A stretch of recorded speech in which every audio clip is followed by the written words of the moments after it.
ಕೂಡ ಜಿಲ್ಲಾ ಕನ್ನಡ ಸಾಹಿತ್ಯ ಪರಿಷತ್ತು ಹಾಗೂ ತಾಲೂಕು ಕನ್ನಡ ಸಾಹಿತ್ಯ ಪರಿಷತ್ತಿನ ಸಹಯೋಗದೊಂದಿಗೆ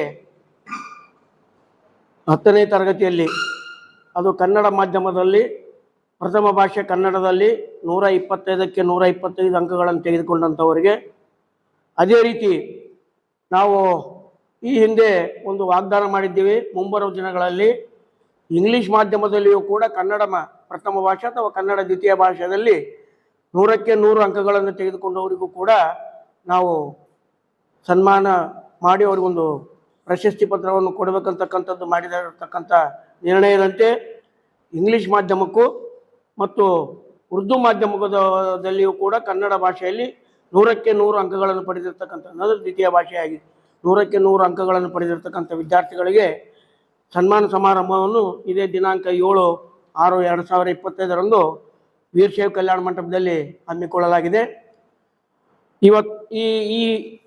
ಈ ವರ್ಷದ 2025-26ನೇ ಸಾಲಿನಲ್ಲಿ ಒಟ್ಟು 213 ವಿದ್ಯಾರ್ಥಿಗಳು ಪ್ರತಿಶತ ಅಂಕಗಳನ್ನು ಪಡೆದಿರುತ್ತಾರೆ. ಕನ್ನಡ ಮಾಧ್ಯಮದಲ್ಲಿ ಕನ್ನಡ ಪ್ರಥಮ ಭಾಷೆಯಾಗಿ ತೆಗೆದುಕೊಂಡಿರ್ತಕ್ಕಂಥ ವಿದ್ಯಾರ್ಥಿಗಳು 125ಕ್ಕೆ 125 ತೆಗೆದುಕೊಂಡಿರ್ತಕ್ಕಂಥ ವಿದ್ಯಾರ್ಥಿಗಳು 27 ಜನ ವಿದ್ಯಾರ್ಥಿಗಳು. ಅದೇ ರೀತಿಯಾಗಿ ಒಟ್ಟು 186 ಜನ ವಿದ್ಯಾರ್ಥಿಗಳು ಇಂಗ್ಲೀಷ್ ಮತ್ತು ಉರ್ದು ಮಾಧ್ಯಮದಲ್ಲಿ ಕನ್ನಡ ಭಾಷೆಯಲ್ಲಿ 100ಕ್ಕೆ 100 ಅಂಕಗಳನ್ನು ಪಡೆದಿರುತ್ತಾರೆ. ಅದೇ ರೀತಿ ಜಿಲ್ಲೆಗೆ ಪ್ರಥಮ ಮತ್ತು ದ್ವಿತೀಯ ಹಾಗೂ ತೃತೀಯ ಸ್ಥಾನವನ್ನು ಪಡೆದಿರತಕ್ಕಂಥ ವಿದ್ಯಾರ್ಥಿಗಳಿಗೂ ಕೂಡ ಸನ್ಮಾನ ಮಾಡಲಾಗುತ್ತೆ. ಪ್ರೇರಣಾ ಶಾಲೆಯ ವಿದ್ಯಾರ್ಥಿ, ಗುರುಮಿಟ್ಕಲ್ ಪ್ರೇರಣಾ ಶಾಲೆಯ ವಿದ್ಯಾರ್ಥಿ ಪ್ರಥಮ ಸ್ಥಾನವನ್ನು ಪಡೆದಿರ್ತಾನೆ ಇಡೀ ಜಿಲ್ಲೆಗೆ. ಅದೇ ರೀತಿ ಮಹಾತ್ಮ ಗಾಂಧಿ ಶಾಲೆ, ಯಾದಗಿರಿ ಮಹಾತ್ಮ ಗಾಂಧಿ ಶಾಲೆಯ ವಿದ್ಯಾರ್ಥಿ ದ್ವಿತೀಯ ಸ್ಥಾನವನ್ನು ಪಡೆದಿರ್ತಾರೆ. ಅದೇ ರೀತಿ ಭಗವಾನ್ ಮಹಾವೀರ್ ಪ್ರೌಢಶಾಲೆಯ ಸೈದಾಪುರ ಪ್ರೌಢಶಾಲೆಯ ವಿದ್ಯಾರ್ಥಿ ತೃತೀಯ ಸ್ಥಾನವನ್ನು ಪಡೆದಿರ್ತಾರೆ. ಆ 3 ಜನರಿಗೂ ಕೂಡ ನಾವು ಸನ್ಮಾನ ಹಮ್ಮಿಕೊಳ್ಳಲಾಗಿದೆ.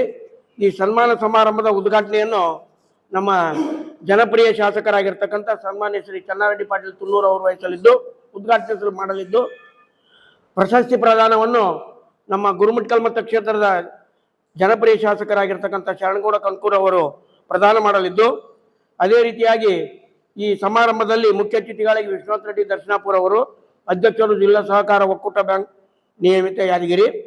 ಅದೇ ರೀತಿ ಮುಖ್ಯ ಅತಿಥಿಗಳಾಗಿ ಚನ್ನಬಸಪ್ಪ ಮುದ್ದೋಳ್ ಸರ್ ಅವರು, ಉಪನಿರ್ದೇಶಕರು ಆಡಳಿತ ಮತ್ತು ಶಾಲಾ ಶಿಕ್ಷಣ ಇಲಾಖೆ ಯಾದಗಿರಿಯವರು, ಹಾಗೂ ಕ್ಷೇತ್ರ ಶಿಕ್ಷಣಾಧಿಕಾರಿಗಳಾಗಿರ್ತಕ್ಕಂಥ ಶ್ರೀ ವೀರಣ್ಣ ಕನ್ನಳ್ಳಿ ಅವರು, ಇವರು ಮುಖ್ಯ ಅತಿಥಿಗಳಾಗಿ ಭಾಗವಹಿಸಲಿದ್ದು, ಈ ಸಮಾರಂಭದಲ್ಲಿ ಜಿಲ್ಲೆಯ 6 ತಾಲೂಕುಗಳ ಅಧ್ಯಕ್ಷರು ಗೌರವ ಉಪಸ್ಥಿತಿಯಾಗಿರಲಿದ್ದು, ಆ ಅಧ್ಯಕ್ಷತೆಯ ಸ್ಥಾನವನ್ನು ಜಿಲ್ಲಾ ಕನ್ನಡ ಸಾಹಿತ್ಯ ಪರಿಷತ್ತಿನ ಅಧ್ಯಕ್ಷನಾದ ನಾನು ಸಿದ್ದಪ್ಪ ಒಟ್ಟಿ ವಹಿಸಲಿದ್ದು, ಈ ಸಮಾರಂಭವನ್ನು ತಾವೆಲ್ಲರೂ ಹೆಚ್ಚಿನ ರೀತಿಯಲ್ಲಿ ಪ್ರಚಾರ ಕೊಟ್ಟು, ಈಗಾಗಲೇ ನಾವು ಆಯಾ ತಾಲೂಕುಗಳಿಗೆ ಆಯಾ ವಿದ್ಯಾರ್ಥಿಗಳ ವಿಳಾಸದೊಂದಿಗೆ ಆಯಾ ತಾಲೂಕಿನ ಅಧ್ಯಕ್ಷರುಗಳಿಗೆ ಜವಾಬ್ದಾರಿಯನ್ನು ಕೊಡಲಾಗಿದೆ.